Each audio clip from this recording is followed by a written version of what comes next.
Olá, alunos e alunas do primeiro ano do Colégio Master. Eu sou o Daniel Ferreira, seu professor de Física. E na aula do dia 4 de julho, portanto, quinta-feira, a gente vai falar sobre vetor aceleração, tá bom? Continuação do nosso conteúdo. A gente falou na última aula teórica sobre o vetor velocidade, agora a gente entra na frente B06 e vai falar do vetor aceleração, tá bom? A gente já viu essas duas coisas como grandezas escalares. Agora a gente vai olhar para eles como eles de fato são, que são grandezas vetoriais, tá bom? Tem, portanto, como já foi dito várias vezes, módulo, ou seja, um valor, tem direção e tem um sentido, tá bom? Direção, por exemplo, horizontal, pode ser vertical, e o sentido, por exemplo, da esquerda para a direita, da direita para a esquerda, de cima para baixo e assim vai, tá bom? Essas são as definições, você precisa dessas três coisas para caracterizar um vetor. No nosso caso aqui, tá bom? A matriz, você pode obter isso com a matriz também, então, que ela te dá um vetor, por exemplo, em 3 dimensões, você precisa de uma matriz com 3 colunas, uma linha 3 colunas e assim vai, tá bom? Mas não é esse teor mais matemático que eu quero apresentar para vocês aqui. Então, vamos falar sobre o vetor aceleração. Então, vamos começar com o vetor aceleração média. Lembra que quando a gente definia velocidade, a gente definia de duas maneiras, pelo menos, ou com dois conceitos, de velocidade média, velocidade escalar média, e velocidade instantânea, tá bom? Isso no caso da velocidade escalar. Lá a gente, inclusive, podia obter resultados negativos, que significava, por exemplo, que o objeto estava voltando, porque eu tirava a natureza, né, do vetor, tratava só como escalar. Aqui, quem vai dizer se o objeto está indo ou voltando, dado um referencial, é justamente a direção e o sentido do vetor, beleza? Sem precisar que apareçam resultados necessariamente negativos, por exemplo, numa velocidade, e assim vai. Então vamos falar do vetor aceleração média. A gente vai usar a letra, tem essa setinha quando se trata de um vetor em cima, tá bom? E a gente vai usar a letra A com Mzinho no rodapé para aceleração média. Então o que é a aceleração média? É uma grandeza física obtida entre a razão da variação do vetor velocidade, a vetor velocidade instantânea e o intervalo de tempo que foi considerado. Então é só lembrar sempre que a aceleração é a taxa de variação da velocidade com o tempo.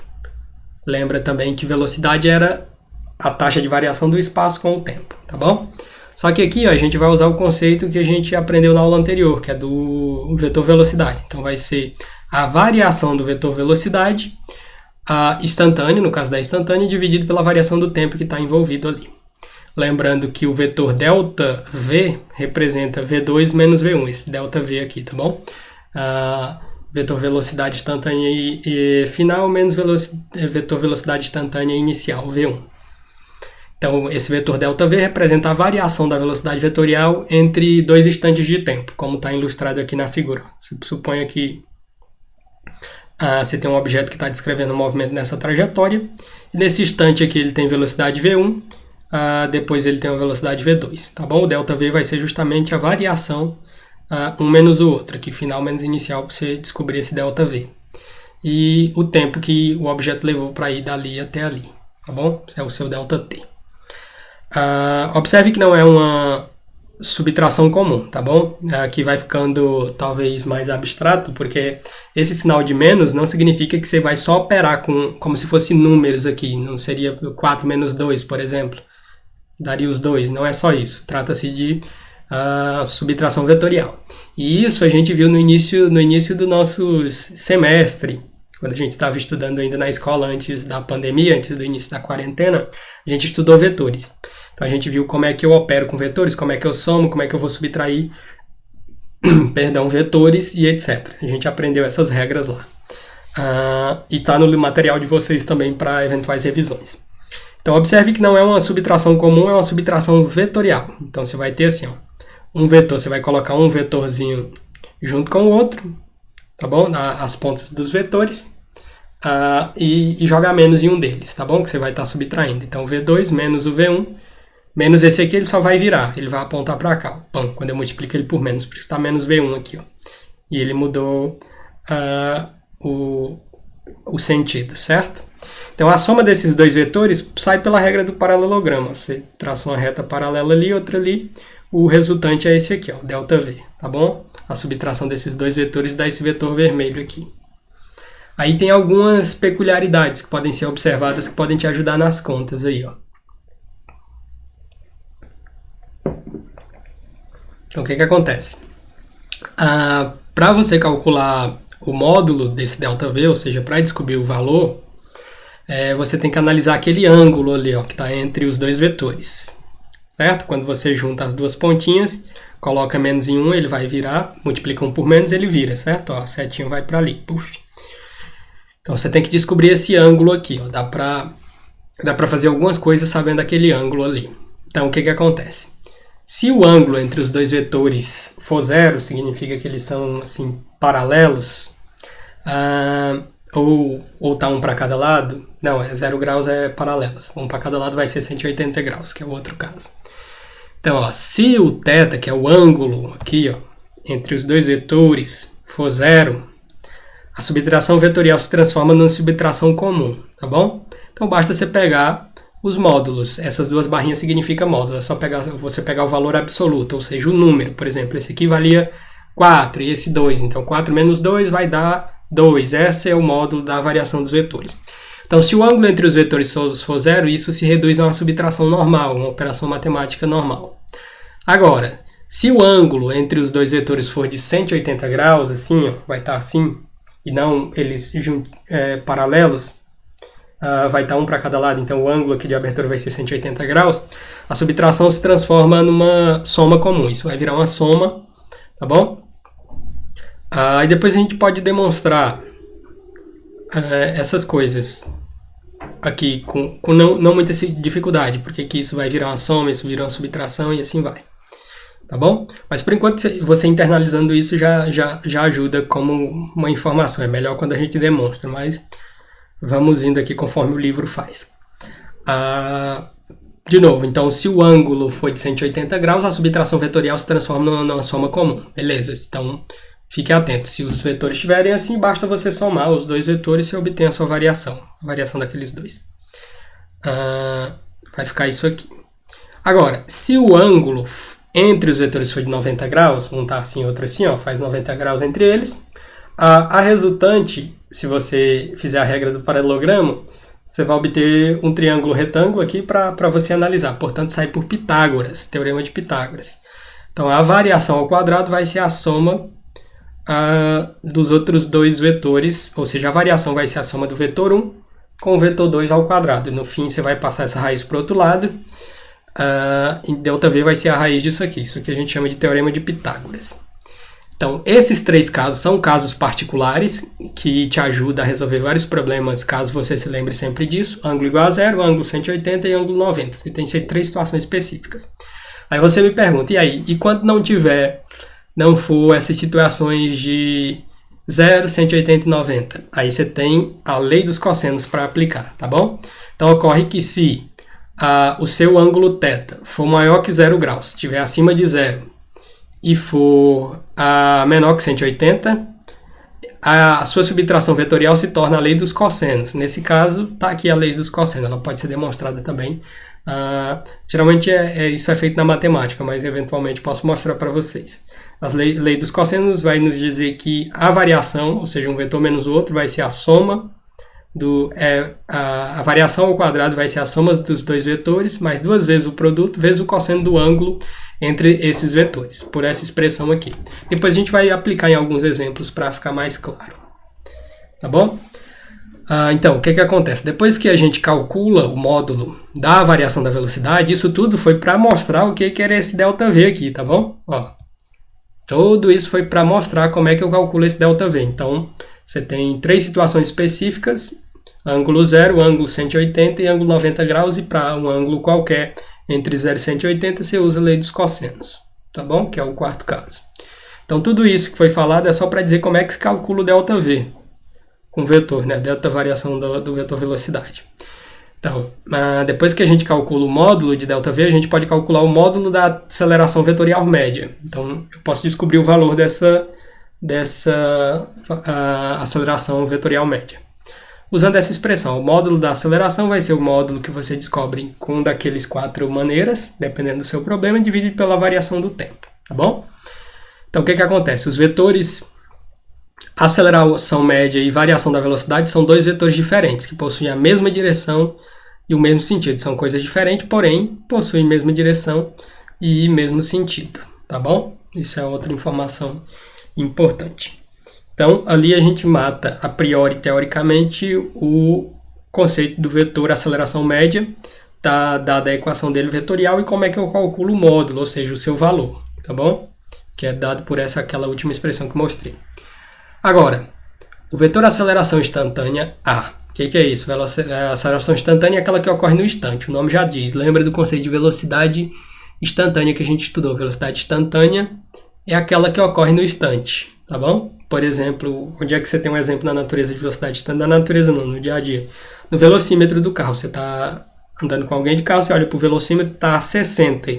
Então significa que naquele instante que você olhou, a velocidade do carro era de 60 km por hora, tá bom?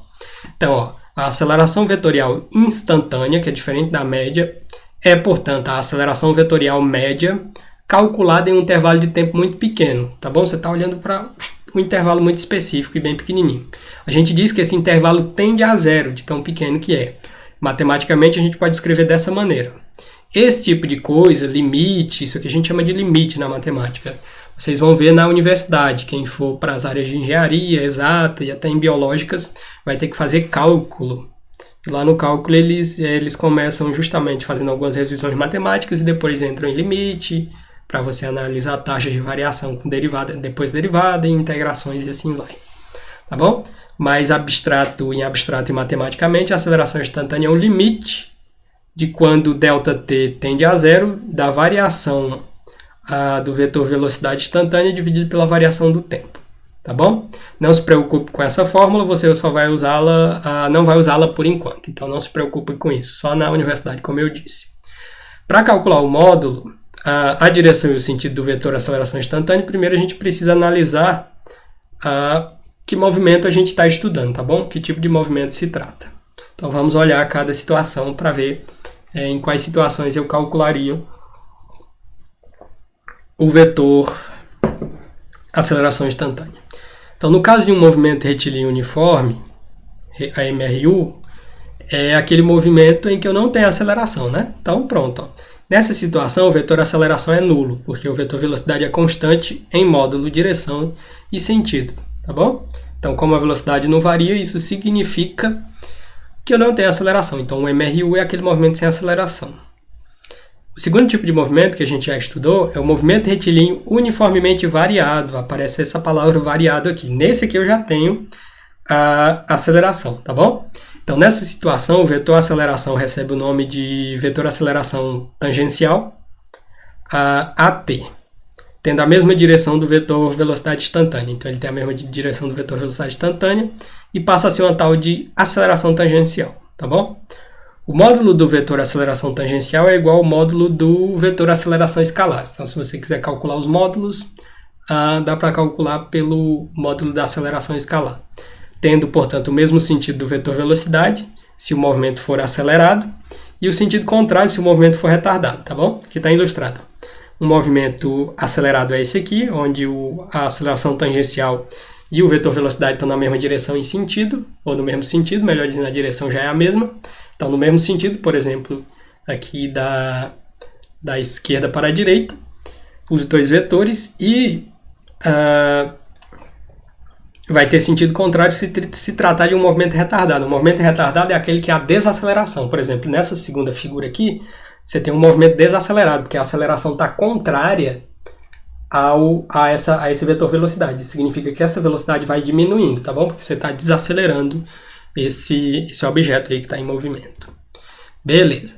Outra situação que você tem é do movimento circular uniforme. Lembra que a gente está analisando tipos de movimento. Já viu MRU, MOVE, movimento uniformemente variado, a MRUV, melhor dizendo, e agora o movimento circular uniforme. Então, nesse caso, o vetor aceleração recebe um nome específico. O nome do vetor é a aceleração centrípeta, é uma aceleração que aponta para o centro, tendo direção radial, então ela aponta na estrutura do raio do círculo, certo?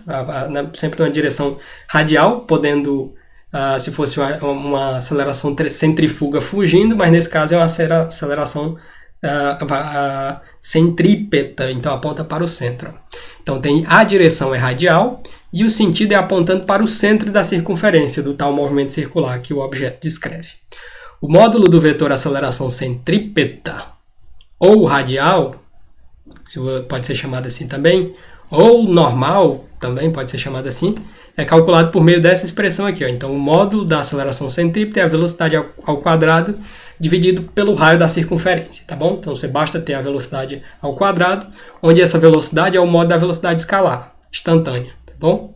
Que é só ser calculado pela distância ΔS sobre ΔT, você encontra esse velocidade instantânea. Tá bom? E R é o raio da circunferência, como eu já havia comentado. Está aqui ilustrado a situação do movimento circular uniforme.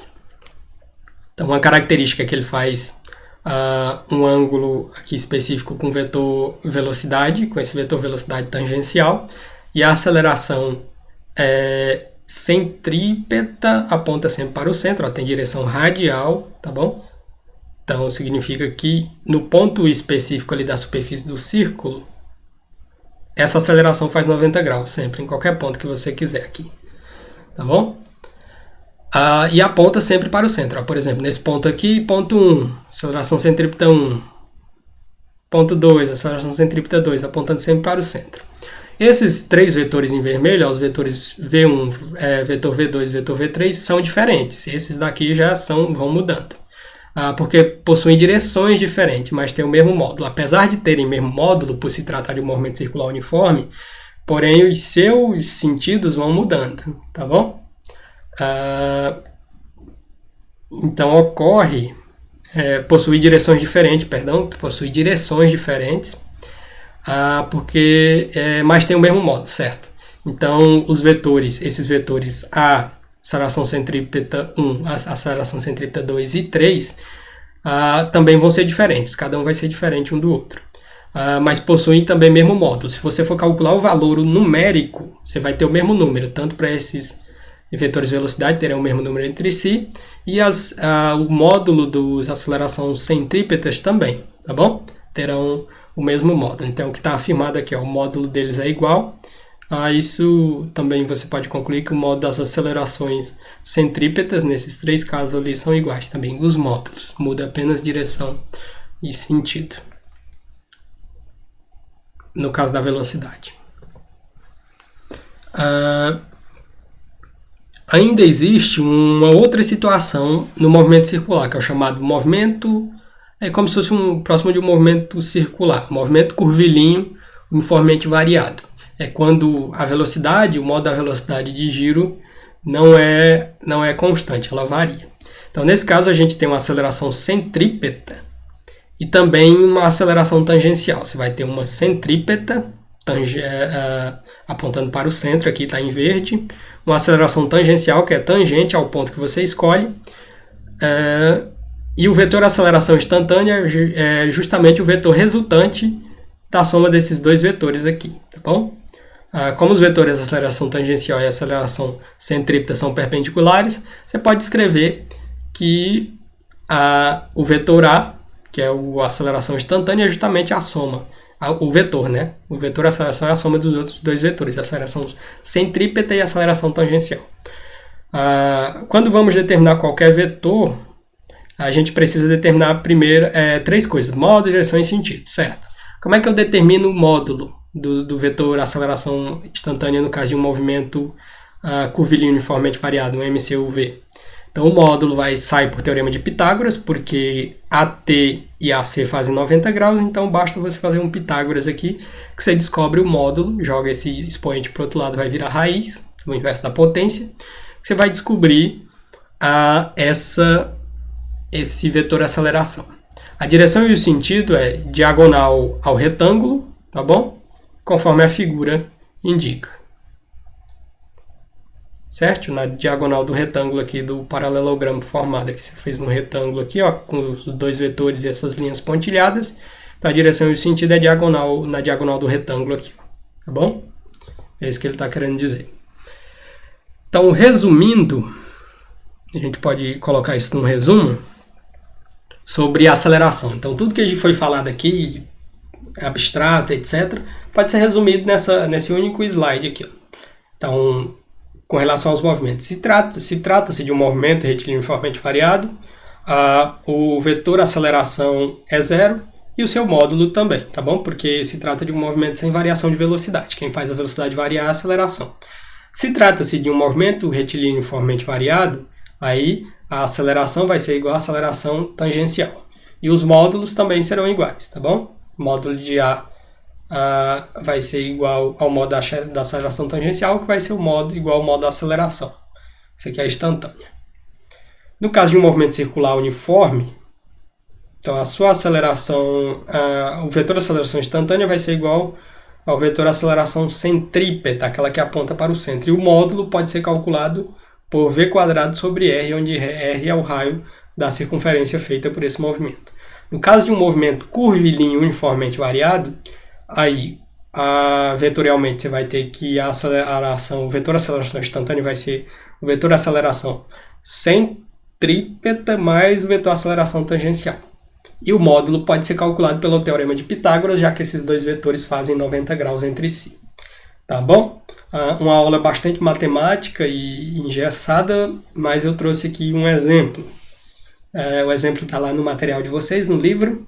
Então você pode recorrer para olhar lá também, mas o slide vai ser também disponibilizado para vocês. O exemplo diz o seguinte. Então, uma partícula move-se numa trajetória circular de raio igual a 24 metros. Já vai anotando a informação. Em um movimento uniformemente acelerado. De aceleração escalar igual a 3 metros por segundo ao quadrado. Então, deu a aceleração escalar. Sabendo que no instante t igual a zero, a velocidade escalar da partícula é 6 metros por segundo, então eu tenho a velocidade inicial. Calcule no instante t igual a 2 segundos módulos. Então, depois de 2 segundos que esse movimento se inicia, com essas características, ele quer que eu calcule a aceleração tangencial, a aceleração centrípeta e o vetor aceleração. Beleza, vamos ver como é que você faz isso. Então, letra A. Letra A pede a aceleração tangencial. Até a aceleração tangencial é igual, pede o módulo, né? Calcule os módulos da aceleração tangencial. Então, a aceleração tangencial, o módulo é igual ao da própria aceleração que ele já deu lá. 3, basta você pegar os 3 metros por segundo ao quadrado, aí é justamente o módulo daquela aceleração que foi dada. Então, 3 metros por segundo ao quadrado. Pedia também, na letra B, a aceleração, módulo da aceleração centrípeta. Como é que calcula isso? Então, a aceleração centrípeta é a velocidade ao quadrado dividido pela distância.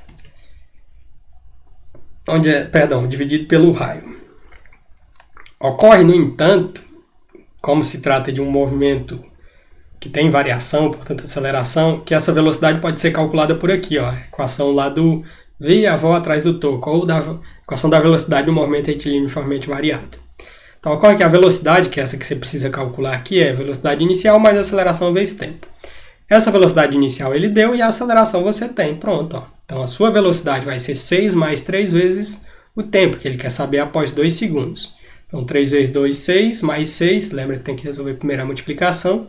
3 vezes 2, 6 mais 6, 12 metros por segundo é esta aceleração. Aí você tem que jogar esses 12 ali naquele quadrado. Ó. Você está calculando o V aqui. Beleza, então o módulo da aceleração centrípeta vai ser 12 ao quadrado, que é 12 vezes 12, que dá 144. Dividido pelo raio, que ele te deu aqui, ó, 24 metros. Então, o raio de 24 metros, então 144 dividido por 24, isso implica que a aceleração centrípeta vai ser, basta você dividir 144 por 24, 6 metros por segundo ao quadrado é o valor da aceleração centrípeta, tá bom? E, por último, ele pede o módulo do vetor aceleração, que é aquele que vai aparecer. Você tem o centrípeta, né? Suponha que esse aponta para o centro do círculo, esse aqui é o tangencial, está na borda do círculo, lá em todo ponto. Esse aponta para o centro e esse é o tangencial. Você tem esses dois. Para descobrir o vetor aceleração o módulo vetor aceleração ele é esse aqui, ó, certo? Então, como esses dois fazem 90 graus, é por Pitágoras. Então, o módulo vetor aceleração vai ser ao quadrado, vai ser a soma dos outros dois ao quadrado. Isso é teorema de Pitágoras, porque eles fazem 90 graus. Quando você traça o vetor aqui, ó, você olha a projeção desse vetor aqui, que é justamente esse tamanho e esse tamanho. Então, você soma via Pitágoras. Então, você descobriu que a aceleração centrípeta vale 6 e a aceleração tangencial vale 3. Pronto. Substituiu. 6 ao quadrado mais 3 ao quadrado. 6 ao quadrado, 6, 36 mais 9, 45. Então, esse quadrado passa para aqui para o outro lado. Ele estava aqui, ó, certo? Ele passou para o outro lado, ele vira raiz. Inverso da potência, raiz. Lembre-se sempre disso. Raiz de 45 não dá exato, aproximadamente 6,7 metros por segundo ao quadrado. Por isso que está aproximadamente aqui, não dá uma raiz exata. Tá bom? Então, de fato, uma aula muito mais matemática e um pouco engessada. Mas a gente chega ao final com esse exemplo. Eu vou marcar exercícios para vocês, para a gente internalizar isso e eventuais dúvidas a gente tira na correção, tá bom? Então a gente encerra essa aula aqui. Obrigado, portanto, pela sua atenção. Bons estudos aí durante a sua quarentena. Fiquem em casa se puderem. Forte abraço a todos e até a próxima.